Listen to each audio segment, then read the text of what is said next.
할렐루야. 예수 그리스도의 이름으로 하나님 말씀 전가하겠습니다. 오늘도 변함없이 교회를 나오신 여러분들을 기쁘게 생각합니다. 또한 영상을 통해서 예배 드리고 계실 모든 분들에도 하나님 함께 하시기를 축원합니다. 저는 오늘 시간에 빌레몬서를 말씀드리고자 합니다. 빌레몬서는 1장으로 되어 있는 관계로 다 같이 찾아서 전체 절을 읽도록 하겠습니다. 빌레몬서를 보겠습니다. 빌레몬서 1장 1절에서 끝절까지 함께 읽도록 하겠습니다.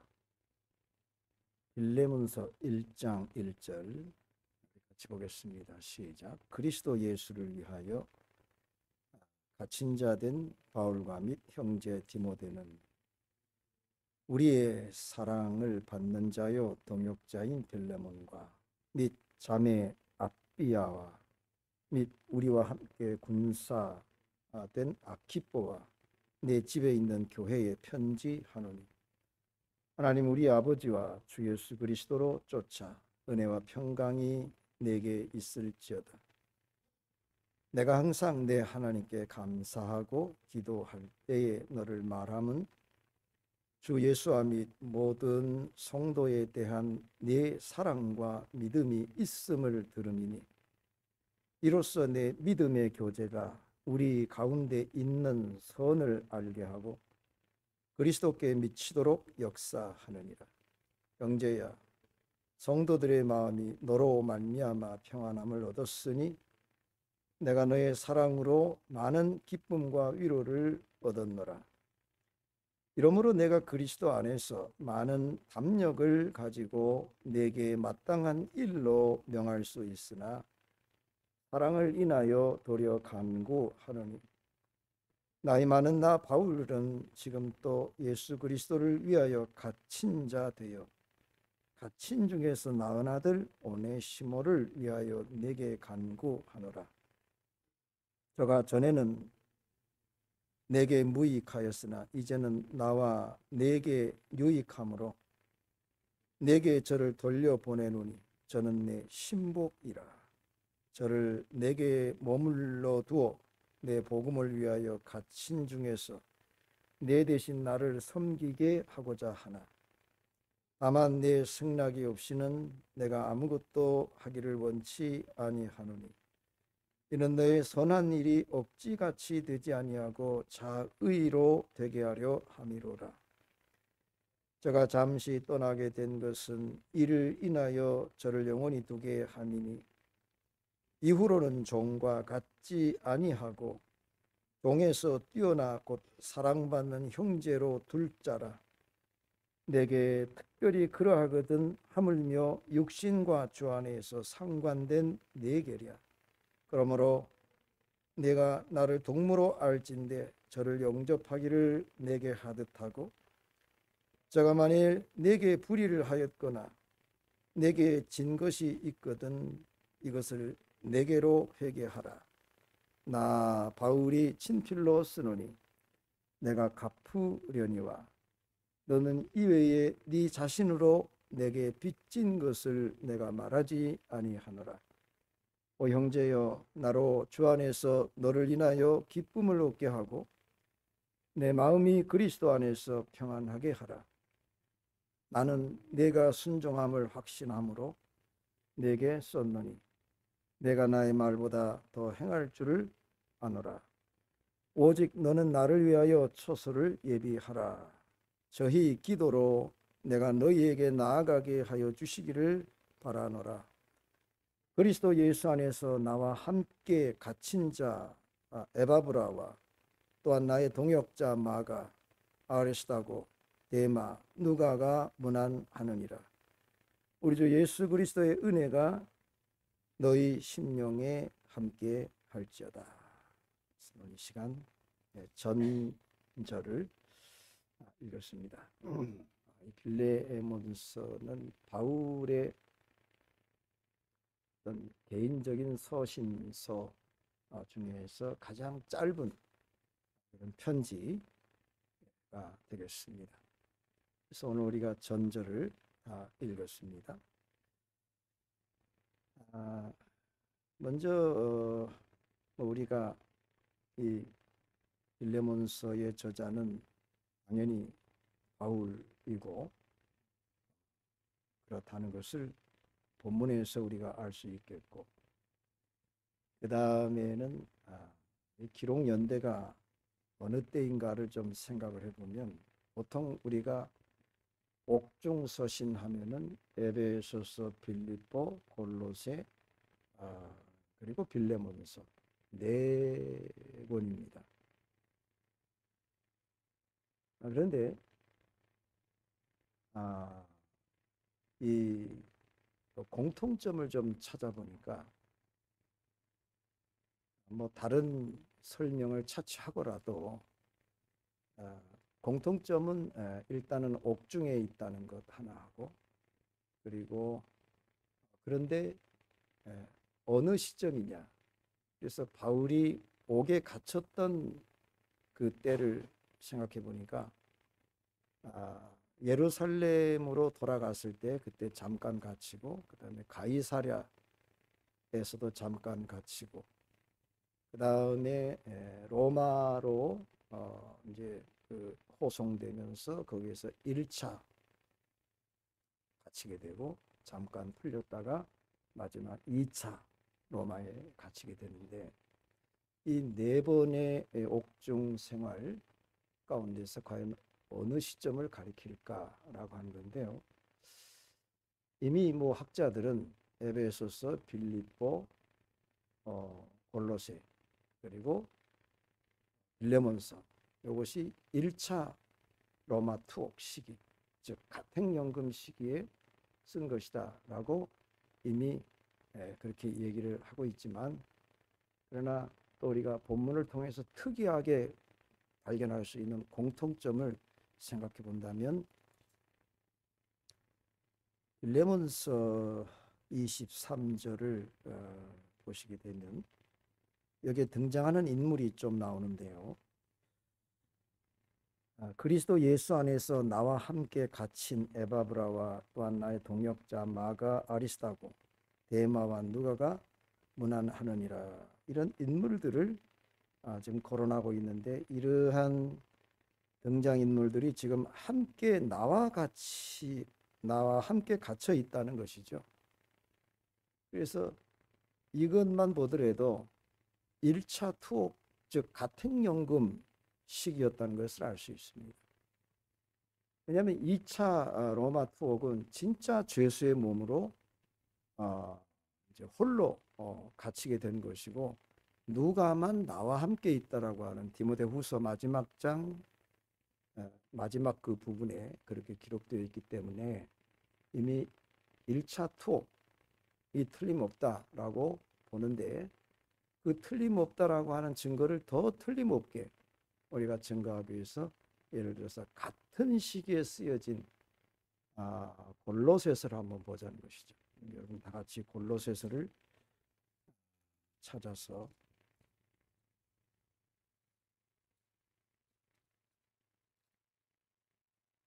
골로새서 마지막 장을 보시면 여기에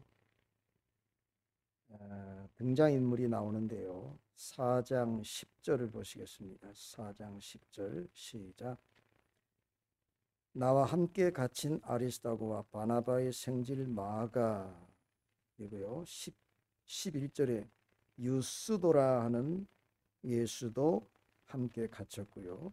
12절에 에바브라가 너희에게 문안한다 그랬습니다. 그리고 14절을 보겠습니다. 14절을 보면 사랑을 받는 의원 누가와 또 데마가 너희에게 문안하느니라. 이렇게 인물이 이 빌레몬서에 기록되어 있는 인물과 거의 차이 없이 이렇게 등장하는 것을 볼 때, 빌레몬서와 골로새서는 거의 동일한 시기에 쓰여졌다라고 하는 것이고, 그래서 이 1차 로마 투옥이 그 기록된 시기임에 틀림없다라고 추측을 할 수가 있는 것이죠.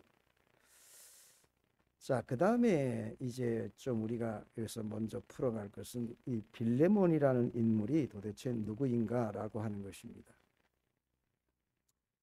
먼저 이 빌레몬은 지금 어디에 있느냐면은 골로새 교회에 있습니다. 골로새 교회. 자, 골로새라고 하는 이 지역은 에베소에서 동쪽으로 내륙으로 들어가는 그 지역에 있다라고 말씀드렸죠.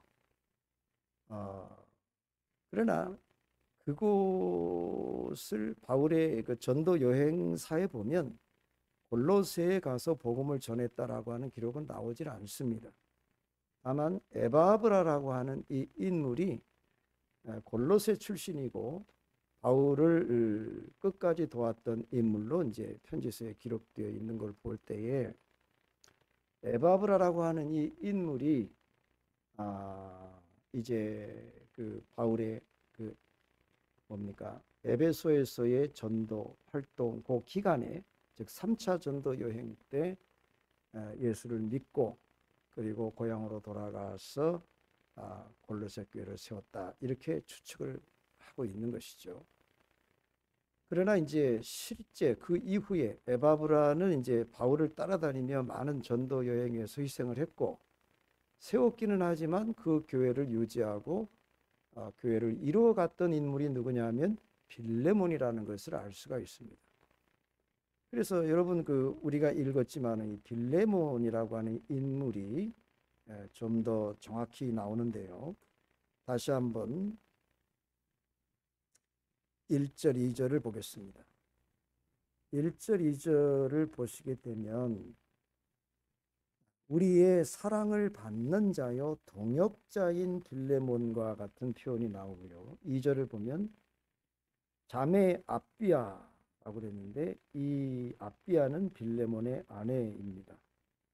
그리고 우리와 함께 군사된 아키뽀라고 하는 인물이 나오는데 대부분 이 아키뽀는 빌레몬의 아들이라고 이야기를 하고 있습니다. 이를 볼 때 대단한 가정입니다.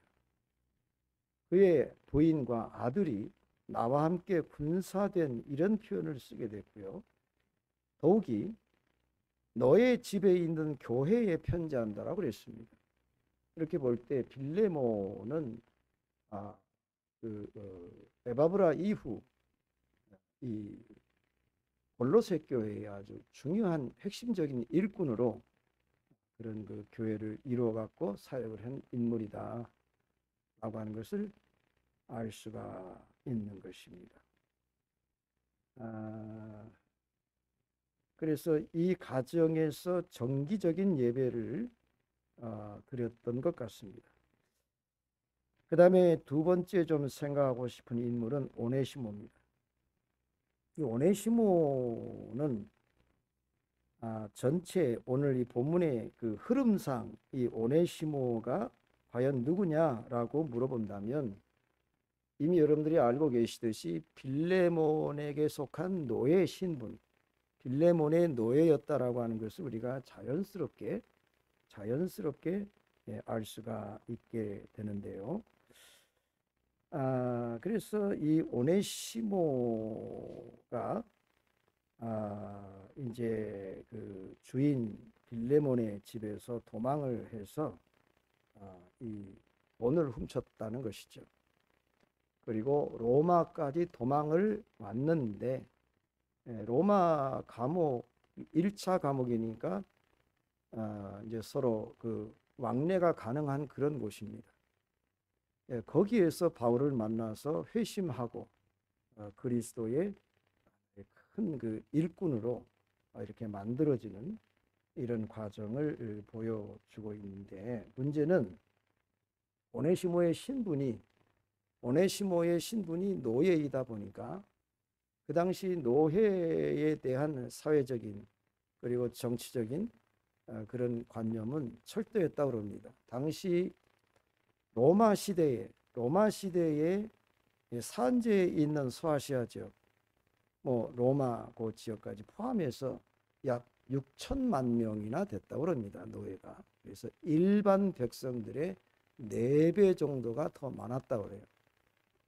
그러다 보니까 그 주인이 노예를 부릴 때 더 가혹하게 그리고 더 강압적으로 이 노예를 다루지 않으면 오히려 노예들에 의해서 폭동이 일어날 수도 있고 노예들이 오히려 주인을 해할 수도 있는 그런 이제 인구의 비율로 볼 때 그런 사회적인 형편에 있었다는 것입니다.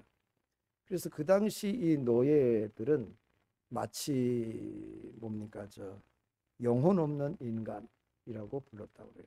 그리고 가축과 짐승을 죽이듯이 마음대로 죽일 수 있는 그리고 언제든지 사고 팔 수 있다는 것이죠. 그리고 도망을 하다가 잡혔다 하면은 그냥 사형을 시켰다고 그래요.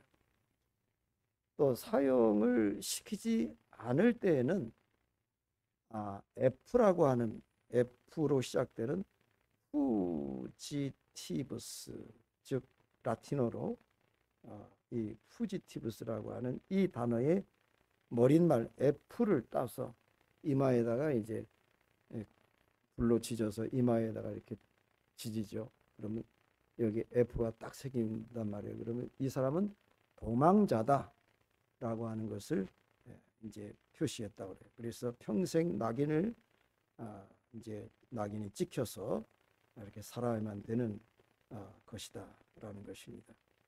자, 이러한 그 입장에서도 불구하고 이 오네시모가 주인의 그 집을 도망치고 또 재산까지 훔쳐서 나올 수밖에 없었던 그 이유는 무엇일까라고 하는 것이죠. 근데 그 이유를 빌레몬에게서 찾기는 어렵다는 것입니다. 왜냐하면 본문 우리가 1장 4절 5절을 보면 바울은 빌레몬의 사랑과 믿음을 칭찬하고 있고요. 또 빌레몬이 그 골로새 교회의 주축으로 교회를 이루고 있지 않습니까? 그리고 내가 항상 내 하나님께 감사하고 기도할 때 너를 말한다 라고 얘기를 하고 있습니다.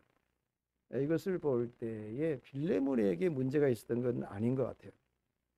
어쨌든 오네시모는 그러니까 책임이 오네시모에게 있다가 봐야 되고 돈을 훔치고 도망갔다라고 하는 것은 대단히 안 좋은 사람이죠.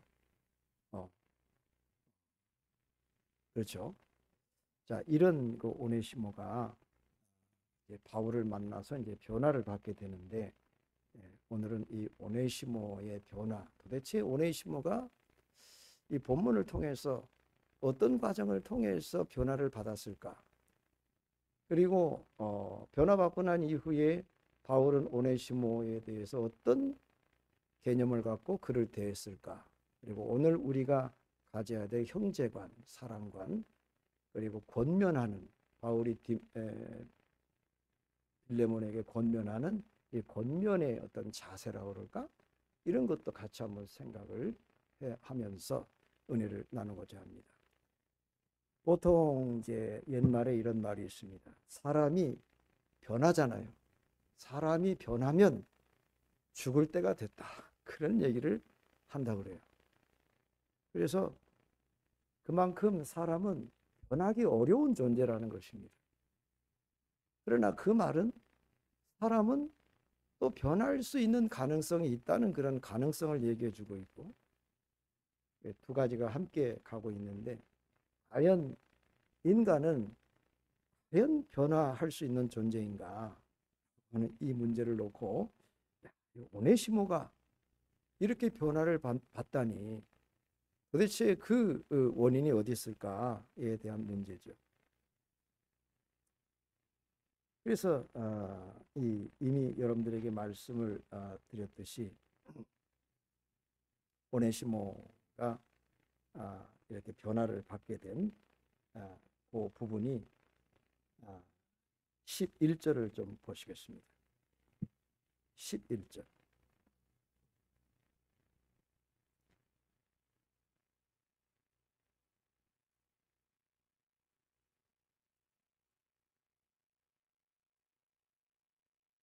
자, 저가 전에는 너에게 무익하였으나 이제는 나와 너에게 유익하게 되었다. 저가 전에는 너에게 무익했다라는 것은 이 오네시모가 정말 악한 자였다는 거예요. 재산도 훔쳤지요. 도망갔지요. 뭐 책임은 빌레몬에게 있는 것 같지는 않고, 그런 거 보니까 오네시모는 정말 너에게 아무 의미 없는 그런 사람이었다는 거예요. 그런데 지금은 나와 너에게 유익한 사람이 됐다는 거예요. 이것이 하나의 변화 아니겠습니까? 그래서 이제 실제로 이 오네시모가 이 바울을 통해서 전도를 받고 그 이후에 빌레몬서 이후에 오네시모는 어떤 삶을 살았을까? 그는 우리가 성경을 통해서는 우리 증거할 수가 없지만 사도 요한의 직계 제자가 ig나시어스, 즉 이그나티우스라고 하는 이 속사도 중에서 제일 먼저 등장하는 인물인데요. 사도 요한이 AD 100년에 죽고 그 이후부터 이제 속사도 시대로 들어가게 되는데, 우리가 어떤 사회학적인 개념으로 볼 때 무엇이 등장했다는 것은 어떤 사건이 끝나고 바로 그 다음부터 등장하는 건 아니죠. 그래서 이미 ig나시어스라고 하는 이 사람을 필두로 한 이 속사도 시대는 이미 그 이전에 사도들을 따라다니면서 사도들의 믿음과 신앙을 이어받는 이 과정이 있었다라고 봐야 되는 것이죠. 그래서 그러한 사람들 가운데서 사도 요한의 직계 제자인 ig나시어스가 나중에 로마로 가서 순교를 당하는데, 순교를 당하기 전에 뭡니까, 폴리캅이라고 하는 이 서문학교회의 감독에게 편지를 보내는데, 편지에 이렇게 쓰여 있는 거예요. 편지에 자신의 후임자로 오네시모가 될 것이다라고 소개를 하고 있다는 거예요. 실제로 그 편지가 이제 전해 내려오니까 비록 성경은 아니지만 우리가 참고할 수는 있는 거 아니에요? 그래서 오네시모가 그 후에 디시디아에 있는 안디옥 교회의 감독으로 일을 했다는 거예요. 여러분, 그야말로 남의 물건을 훔치고 종으로 천대받고 귀염받지 못하고 그렇게 참 무의미하게 살았던 이 사람이 하나님을 알게 된 이후에 안디옥 교회의 감독이 되었다라고 한다는 것은 어마어마한 어떤 인생의 큰 변화 아니겠습니까? 도대체 이러한 엄청난 인생의, 소위 말해서 인생 역전이라고 볼 수도 있고 신앙의 역전이라고도 볼 수가 있는 이 사실이 어떻게 해서 일어났을까 라고 하는 것이죠. 오늘 본문의 말씀을 통해서 본다면, 첫째, 환경을 변화의 도구로 삼았다는 것입니다. 10절을 좀 보시게 되면 10절, 친중에서 낳은 아들 오네시모를 위하여 그랬습니다. 그러니까 지금 오네시모를 만난 그곳은 갇힌 중에, 즉 감옥이라고 하는 이 환경에서 오네시모가 새로운 변화를 가져왔다는 것입니다. 여러분, 사람이 이 환경의 변화를 받는다고 그러죠. 환경의 변화. 맹모 삼천지교. 맹자의 어머니는 맹자를 위해서 3번이나 이사를 했다는 거예요. 여러분도 아마 여러분의 자녀를 키울 때 이왕이면 좋은 학군에서, 좋은 환경에서, 혜택이 좋은 그런 환경에서 키우려고 그럴 것입니다. 아마도 차이는 있겠죠. 그러나 그런 사회적인 형태하고 그 다음에 그리스도 안에서 우리가 바라보는 환경과는 좀 차이가 있다고 보는 것이죠. 그래서 사회적인 관점에서 본다면 정말 물질이나 또 모든 환경들이 실제로 윤택한 그런 곳을 좋은 환경으로 그리고 그런 좋은 환경을 통해서 좋은 사람이 될 수 있지만, 그러나 그리스도 안에서 바라볼 때는 열악하고 또 어려운 이 환경이 영향을 좋게 준다는 거예요. 여러분, 기근한 예로 롯이라고 하는 아브라함의 조카가 있었지 않습니까? 그래서 어디를 택할래? 그랬더니 나는 저 기름지고 물이 넉넉한 저 소알, 이 소돔 고모라 저 땅을 내가 택하겠다 갔어요. 좋은 환경에서 성공해야 되는데 그 환경이 오히려 그의 신앙을 망치고 그를 타락하게 하고, 그래서 인종이 정말 새롭게 태어날 수밖에 없고 불의의 씨앗이 생기는 그런 엄청난 역사적인 하나의 시발점으로, 불행의 시발점으로 이렇게 시작되는 그 결과를 또 갖고 오게 된 거예요. 그래서 우리는 어디에 살고 어디에 서 있는가가 우리가 중요한데, 그러면 오네시모는 지금 어디에 있느냐는 것이죠. 여기 갇힌 중에라고 하는 것이니 감옥을 얘기하지 않습니까? 그러면 왜 그가 지금 빌레몬에게서 도망쳐 나왔잖아요. 재산을 훔쳐서, 돈을 훔쳐서 나왔는데, 나와가지고 도망온 그곳이 바로 어디냐 하면 바울이 갇혀 있는 감옥의 근처에서 어슬렁거렸다는 거예요. 참 인연이라는 게, 사람이 인연이라는 게 참 그런 것 같아요.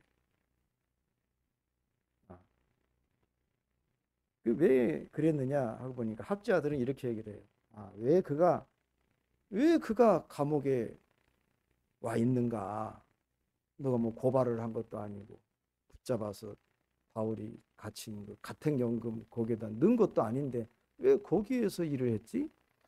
그 당시 이 뭐 가택연금이나 아니면 실제 감옥이나 그 감옥의 여러 가지 뭐 청소나 주변의 이런 일들을 노예를 시켰대요. 그래서 아마 이 오네시모가 자기가 노예인 것이 탄로가 났고, 그래서 어쩔 수 없이 이제 바울이 갇힌 그 가택에서 고용이 돼가지고 거기서 이제 시중을 들고 뭐 서빙하는 이런 일들을 했는가 보죠. 그래서 사실은 자유를 찾기 위해서 찾아갔는데 찾아간 그 결과가 뭐냐? 감옥이에요. 여러분, 그러면 생각해 봅시다. 빌레몬에 어차피 노예잖아요. 지금 바뀐 건 아니거든요. 그럼 빌레몬의 집에서 노예로 있는 게 행복했겠어요? 아니면 도망쳐 나와서 지금 감옥에서 노예로 서빙하는 것이 행복한 거예요? 도대체가 어떤 것이 좋은 거예요? 그러니까 더 안 좋은 장소로 머물게 됐다는 거예요. 그런데 이것이 오네시모가 변화하는데 큰 영향을 주었다는 것입니다. 그럼 예를 들어서 황자를 봅시다. 황자 그놈이 변화할 가능성이 있나요? 그래 말려도 끝까지 아버지 재산을 강탈하다시피 해가지고 떠나간 놈이 어떻게 돌아옵니까? 만약에 그가 성공했다면 절대 아버지 집에 돌아오지 않았을 것입니다. 그런데 그가 처한 환경이 돼지우리에 돼지와 함께 먹고 돼지와 함께 자고 돼지와 함께 살고 돼지가 먹는 쥐업 열매도 먹지 못하는 이러한 처참한 그런 환경 속에 살다 보니까 오히려 그 환경이 그 탕자로 하여금 아버지의 집을 찾아오게끔 만들었다는 것이고요. 욥도 마찬가지죠. 다 이렇지 않습니까? 만약에 그가 다 잃지 않고 계속 동방의 부자로 넉넉하게 살았다면 아마 육신적으로는 뭐 율법적으로는 흠이 없겠지만 이제는 계속 귀로만 들었던 하나님으로 머물렀을 거예요. 그렇죠? 그런데 환란을 통해서 다 잃어버리고 정말 최악의 환경 속에 그가 처하다 보니까 이제는 귀로만이 아니라 눈으로 주를 배운다고 그랬잖아요. 내가 정금같이 나오리라. 이런 귀한 믿음의 선언을 하게 되었다라고 하는 것입니다. 그래서 이 환경이 오히려 열악한 환경이 오네시모를 변화시키는 이런 것으로 이제 작용했다는 것이고, 두 번째는 사람을 변화의 도구로 삼았다는 거예요. 자, 우리 12절 보겠습니다. 12절 시작. 내게 저를 돌려 보내노니 저는 내 신복이라. 자, 이제 이런 말이 있습니다. 사마천이라는 그런 얘기를 또 제가 한번 꺼내야 되겠네요. 사마천의 사기에 보면 쇠파리도 천리마의 꼬리에 붙어 있으면 천리를 간대요. 여러분, 우리가 무슨 한 400km를 갖다 단번에 어떻게 달립니까? 그렇죠? 못 달리거든. 근데 KTX를 딱 타면은 KTX가 가는 속도로 우리도 가는 거야. 그렇지? 그래서 목적지에 그냥 슉 1시간 만에 가는 거예요. 그렇죠? 마찬가지예요. 오늘 우리는 능력이 없고 어떠한 선을 행할 수도 없어요.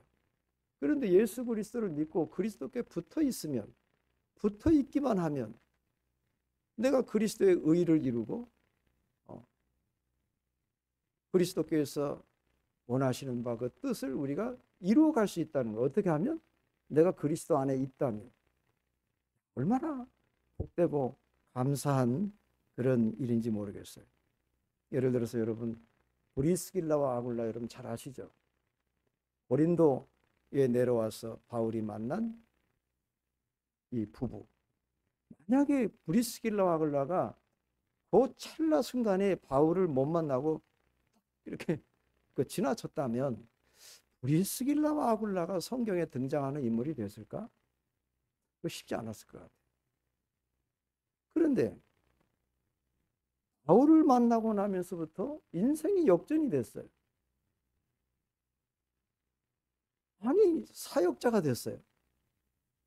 그래가지고 자기가 가지고 있는 재능을 주를 위해서 쓰는, 장막을 깃는 일이라든지 말씀을 더 자세히 가르쳐 풀어 나타내는 일이라든지, 자기 집을 교회로 내어서 바울을 끝까지 따라다니며 서빙하는 일이라든지, 아마 바울의 편지 중에서 목이라도 내어놓을 정도로 나를 위해서 충성했다라고 하는 인물은 브리스길라 아굴라밖에 없어요. 자, 이렇게 한 인생이 역전되는 것은 물론 이제 환경도 중요하겠지만 두 번째로 사람을 만난다는 것입니다. 사람을 잘 만났을 때. 그리고 오네시모는 누구를 만났느냐? 바울을 만났어요. 그래서 오네시모의 신앙의 역전을 이룬 가장 큰 핵심은 바울을 만났다는 것입니다. 그러면 우리가 추측을 해보면, 그러니까 이제 가택연금이니까 바울이 오는 사람마다 복음을 전했다고 그랬잖아요. 2년 동안. 그때 이제 서빙하고 마당도 쓸고 이렇게 청소도 하고 하면서 계속 바울이 하는 그 설교 말씀을 들었던 것 같아요. 그래서 어느 날 상담을 요청하지 않았을까? 아니면 너는 누구니? 하고 바울이 불러서 또 상담을 할 수도 있고, 그 다음에 문제에 대한 해답을 제시하고 마음의 변화를 받고 행동의 변화를 가져왔다는 것입니다. 그래서 두 사람의 관계가 어떻게 되었느냐 하면, 그는 내 신복이라. 12절에 저는 내 신복이라. 그래서 신복이라는 공동 번역을 보니까 심장입니다. 심장. 바울은 상당히 글쎄요. 물론 사람이 은유를 하긴 합니다. 그렇죠? 그리스도의 심장으로 내가 너희를 어떻게 사모하는지 하나님께서 증인이시다라든지, 그런 표현들은 상당히 고급적인 표현이면서도 사실은 비유하는 거거든요. 그런 면에서 굉장히 문학적인 자질이 있겠지만, 그러나 지금 그는 내 신복이다라고 하고, 이것이 이제 그는 내 심장이다, 그는 내 심장으로 낳은 아들이다 라고 했을 때 그 바울의 어떤 진심이나 이런 부분들은 우리가 좀 받아줘야 되지 않을까 생각을 하는 것입니다. 그래서 바울에게 있어서 이 오네시모는 심장과 같다는 것. 그만큼 가장 큰 영향력을 줬다는 거예요. 바울. 그래서 오늘 우리가 사람을 잘 만나야 되겠죠. 어떤 사람을 만나야 될까? 예수님을 사랑하고 예수님의 뜻을 높이는 이런 자들이 어디 있나? 교회에 어디 있나? 이런 자들을 찾고 그런 자와 벗을 함께 하고 함께 나누었을 때 우리가 더불어서 은혜로운 그런 일꾼으로서의 삶을 살아갈 수 있다고 봅니다. 그 다음에 세 번째는 복음이죠. 13절 보겠습니다. 저를 나에게 머물러 두어 내 복음을 위하여 갇힌 중에서 네 대신 나를 섬기게 하고자 하나. 내 복음을 위하여. 사실 여러분 빌레몬서의 핵심은 뭐 사랑이고 용서고 뭐 빌레몬에게 뭐 이렇게 선처를 요구하는 그런 도 아니고 빌레몬서의 핵심은 복음입니다. 사실은 복음 때문에 바울이 갇혔고 복음 때문에 오네시모가 변화를 받았고 복음 때문에 지금 빌레몬에게 편지를 하고 있는 겁니다. 그래서 바울이 갇혀 있는 그 이유는 뭐냐 하면 내가 내 복음을 위하여 갇혀 있다라고 그랬습니다. 그러면 바울은 왜 복음을 위해서 갇히게 되었을까? 그가 복음을 만났기 때문에 그랬습니다. 아마 다메섹상에서 빛과 음성을 보지 못하고 예수님을 만나지 못했다면 그는 여전히 핍박자로 살다가 핍박자로 죽었을 것입니다. 그런데 빛으로 음성으로 복음을 접하고 보니까 바울도 역시 오네시모 못지않은 죄인 중에 괴수였거든요. 그렇지 않습니까? 누가 죄인 중에 괴수입니까? 한번 생각해 보세요. 복음을 믿는 자를 옥에 가두고 죽이는데 넘기는 그분이 진짜 죄인이요? 아니면 주인의 집에서 돈을 훔쳐서 지금 감옥까지 온 이 오네시모가 죄인일까? 누가 더 죄가 큰 거예요? 그렇죠?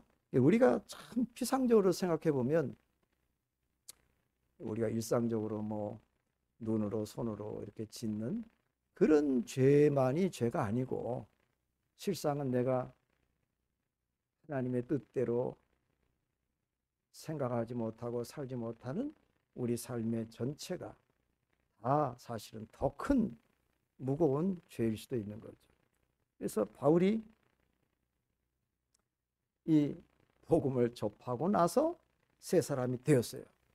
아마 바울도 자기의 어떤 과거의 체험을 통해서 오네시모야, 너도 정말 변할 수 있어. 나도 과거에 그랬다.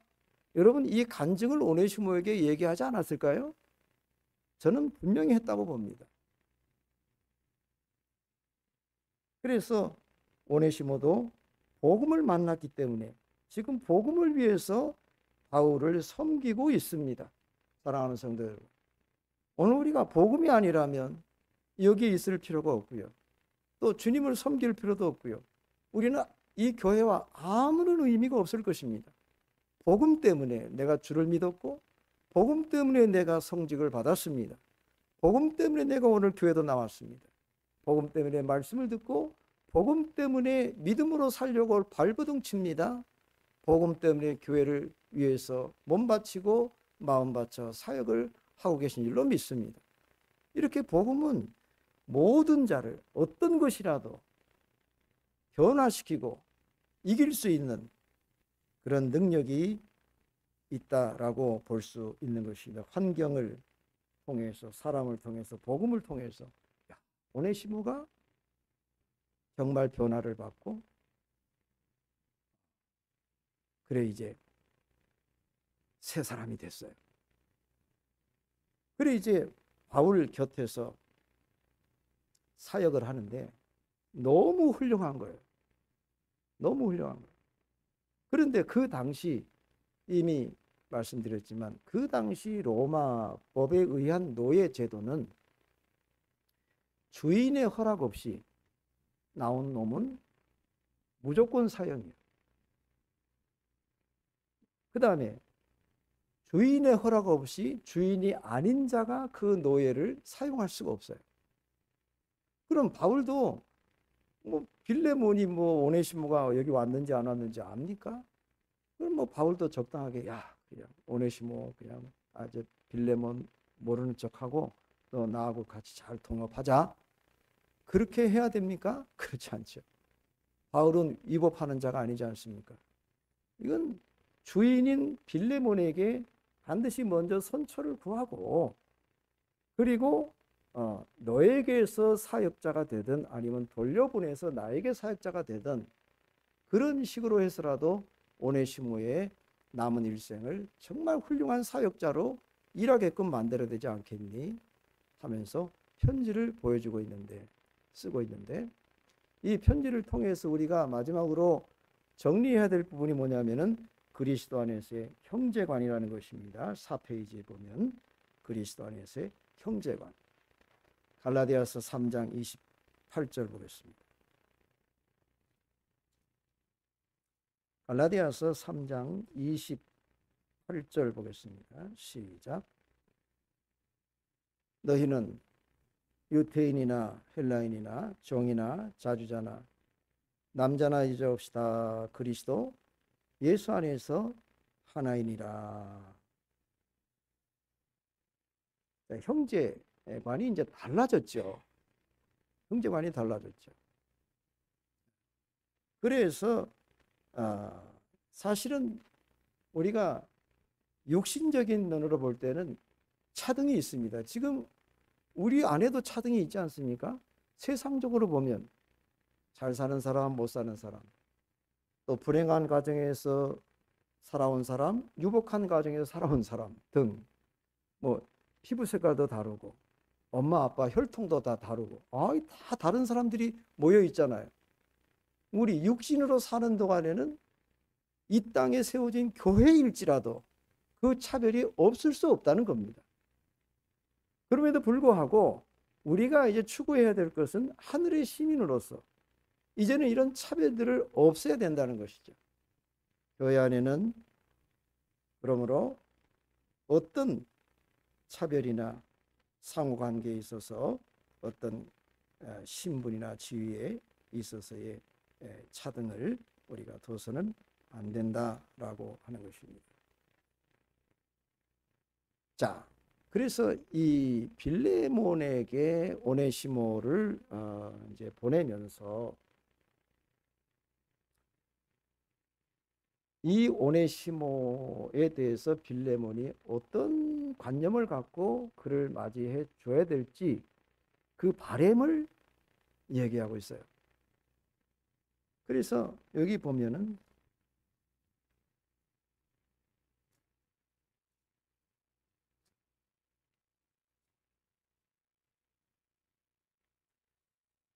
15절 보겠어요. 15절, 16절 보겠습니다. 시작. 저가 잠시 떠나게 된 것은 이를 인하여 저를 영원히 두게 함이니 이후로는 종과 같지 아니하고 종에서 뛰어나 곧 사랑받는 형제로 둘 자라. 내게 특별히 그러하거든 하물며 육신과 주 안에서 상관된 너에게랴. 나보다는 그래도 자네가 오네시모와 함께 살았던 그 시간과 관계가 더 깊지 않느냐. 그러니까 내가 더 혜택을 줘야 되겠니? 아니면 네가 빌레몬 내가 오네시모를 더 맞아줘야 되겠니? 생각을 해봐라. 이미 신부는 종이 아니고 육신적인 관점이 아니라 이제는 그리스도 안에서 한 형제요. 거듭나는 이 신분으로 바뀌어버린 이 오네시모에 대해서 이제 선처를 구하는 그런 내용이 되겠어요. 그래서 오늘 우리 그리스도 안에서 교회에서는 마음으로부터라도 어떤 경우에라도 우리는 차별이 없고 이 공의로운 공평한 그런 관계에서 모든 사람을 동일하게 사랑하고 이렇게 해 나가야 된다. 그것이 우리는 하나님 안에서의 한 권석이고 한 식구예요. 그 다음에 또 우리가 여기서 발견할 수 있는 것은 그리스도 안에서의 새로운 사랑관입니다. 여기를 보시게 되면 바울은 만약에 이 오네시모가 너에게 손해를 끼친 것이 있다면 내가 대신 갚아주겠다는 것입니다. 그럼 바울은 무슨 돈이 많은가 보다. 여기저기 헌금이 들어와서 그래도 뭔가 좀 갖고 있는 게 좀 있네. 그런 생각을 저도 했어요. 이걸 준비하면서 주지 못할 거를 그렇게 얘기하지는 않았을 텐데 나에게 돌려라. 그럼 내가 회개하겠다. 얼마든지 회개하겠다라고 하는 걸 볼 때 바울에게 그래서 수중에 뭐 돈이 좀 있었는가 보네. 그런 생각이 자연스럽게 들었다는 것입니다. 자, 뭐 과연 그랬을까요? 그건 알 수 없죠. 그러나 수중에 있던 없던 간에 바울이 표현한 이 표현이 쉽지 않은 것입니다. 바울이 한번 내뱉은 말은 바울이 실천을 해야 될 거 아닙니까? 그럼 만약에 빌레몬이 청구를 하면 어떡할 거예요? 뭐 한 수십억을 갖고 튀었다 그러면 갚으라고 청구서가 나오려면 어떡할 거예요? 그러니까 그러한 미래의 것을 자기에게 뭐 돌아올 청구서를 생각하지 않고 지금 이 오네시모가 어떤 참 손해를 끼쳤든지 그것이 중요한 거 아니다. 야, 내가 다 갚을게. 그것은 사랑이라고 하는 것. 이것은 말이나 혀로 사랑하는 것이 아니라 행함과 진실함으로 서로 사랑하라고 하는 요한복음 13장에 있는 말씀. 이거를 바울이 지금 얘기하고 있는 거거든요. 그래서 우리는 말과 혀로만이 아니라 정말 행함과 진실함으로 서로가 사랑을 나타낼 수 있는 그런 삶이 또 우리에게 필요할 줄 믿습니다. 마지막으로는요, 권면관입니다. 그리스도 안에서 바울이 빌레몬에게 권면하는 그 권면의 태도를 보면 보통 바울이 예를 들어서 뭐 진리 안에서 불법을 행했다. 그러면 바울은 단호하게 꾸짖습니다.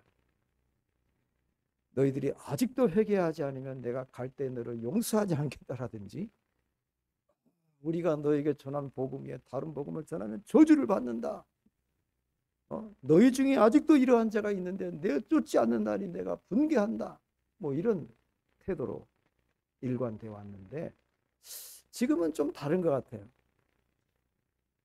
왜냐하면 빌레몬이 허락이 있어야 오네시모가 살고 그래서 오네시모가 골로새 교회든 아니면 나에게 와서든 큰 사역을 할 텐데 라고 하는 그런 문제를 놓고 그럼에도 불구하고 바울은 사도 아닙니까? 여러분 빌레몬서 마지막을 보면요 22절을 보면은 22절 보겠어요. 오직 너는 나를 위하여 처소를 예비하라 그랬습니다. 이 말은 내가 언젠가는 너에게 가겠다. 골로새 교회를 내가 가겠는데 그때는 내가 몸을 처소를 준비해 놓고 있어. 만약에 이렇게 목사님이 무슨 임원회나 직무에도 거치지 않고 내가 살기에 좀 부족한데 뭐 좀 괜찮은 아파트 좀 구해놔. 내가 언제 부임할 거야 라고 하면 굉장히 화내겠죠? 뭐야? 임직자 회의를 거쳐야지. 뭐 이게 무슨 일이야? 라고 할 정도의 그런 기분 나쁜 일이에요, 사실은. 이건 명령입니다. 처소를 예비하라는 겁니다. 자, 이런 정도의 바울이 지금 오네시모를 그에게 선처를 구하고자 할 때의 태도는 뭐라 그럴까? 권면하는 겁니다. 사도의 권위를 세우기보다는 자발적으로 좀 해주면 안 되겠는가라고 하는 그런 겸손의 마음을 갖고 그 빌레몬에게 선처를 구하고 있다는 것입니다. 그래서 참 우리 모두가 이런 그 겸양과 또 겸손의 자세로 우리가 서로가 서로를 대하고 또 요구할 때 그리스도 안에서 원만한 이해와 합과 일치를 통해서 우리 모든 성도들의 삶이 더 행복해지고 이 교회가 하나님 안에서 또 온전한 그런 교회로 세움을 받아 나갈 줄로 믿습니다. 이런 은총이 저와 여러분들 그리고 모든 우리 남은 교회 함께 하시기를 축원합니다. 같이 묵도하겠습니다.